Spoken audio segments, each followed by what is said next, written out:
my name's Erika Pozo. I'm 31 years old and I've decided to enter the world of politics. I was born in Gibraltar and raised by a working class family. My mother was a dedicated nurse at our GHA, and she used to work night shifts, and my dad used to work at sea. I was born and raised in Gibraltar, and I actually lived near the Moorish Castle. I lived in Glasses Estate and Barrelbeg, so I think I've had a good spread throughout all of our estates in Gibraltar. And I went to our public schools. Throughout my childhood, I was heavily involved in sport. I was part of the athletics team.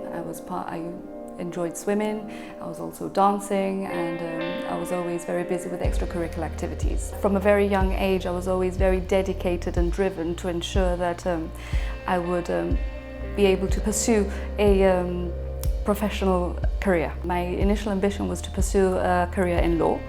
And I was already looking at prospectus to go to universities in the UK.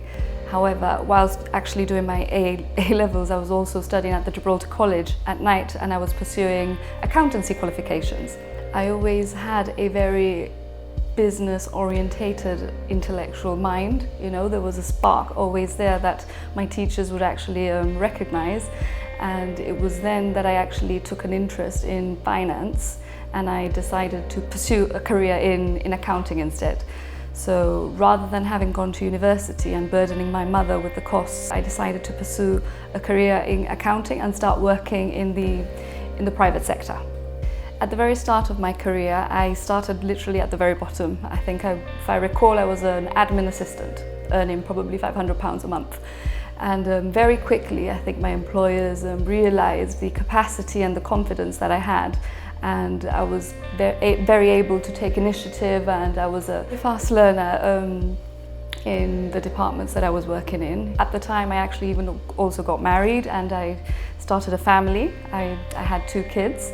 Whilst raising my kids, I still continued studying towards my professional qualifications.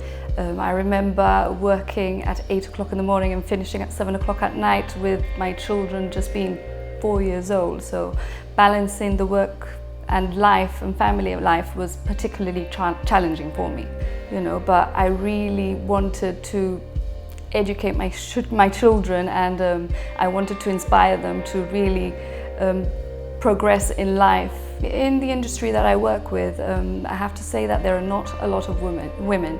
You know, I've been in a boardroom from a very, very early age, and you know, the majority, I was the only woman, the only girl at the time actually in the boardroom. I would really like more women to get involved in the industries that we work in, and I would even hope that perhaps this video inspires someone to take the same career path I did, because having worked alongside senior executives, most of them who were always men, was very challenging. You know, I always felt there was something that I had to prove. I think the voice that a woman is able to bring to the table needs to be encouraged. Together Gibraltar is very big on equality, you know, and in Gibraltar we've got a very large disparity between social classes. You know, you've got some people buying very, very expensive properties, you know, and others I know of who are basically not even able to provide for their children and struggle to even buy their school uniforms. You know, we've got families having to budget throughout the entire summer just to be able to provide their children with the means and the equipment that they need to go to school. This level of inequality is a real problem in Gibraltar, and it really hurts me to see the great differences that we live in. Okay, having lived in Gibraltar all my life, I've seen how it has developed, you know. Over the past couple of years, there's been a lot of big concrete developments erected everywhere, you know, and I think Gibraltar is losing its charm. You know, if you go up to our upper rock, you know, you've got so many little quaint corners there that are dilapidated. You know, we need to bring back the vibrance into those properties, you know, bring back the colour into Gibraltar. And whilst the current administration is focusing a lot on the Cat 2 properties, the private property market, in particular all these luxury developments, do not cater to the average Gibraltarian.